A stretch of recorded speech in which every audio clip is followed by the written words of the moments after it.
చేసినాము. దేవుని నీతి నియమాలు తూచా తప్పకుండా నెరవేరుతాయి. దేవుని స్తోత్రం. నువ్వు అనుమానపడతావు ఏమవుతుందో ఏం కాదు, దేవుని చిత్తం నెరవేరుతుంది.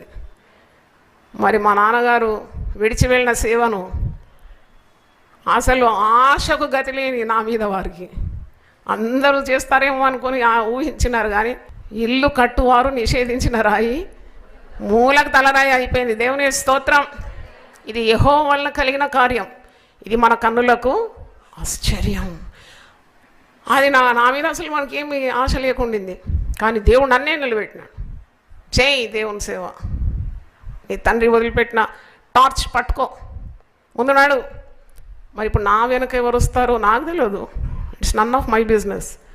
నేను చివరి ఊపిరినంత వరకు నేను సాగాలి, కొనుక్కోవాలి. ఎవరు దీన్ని అందుకుంటారో అది ఎవరి చిత్తం?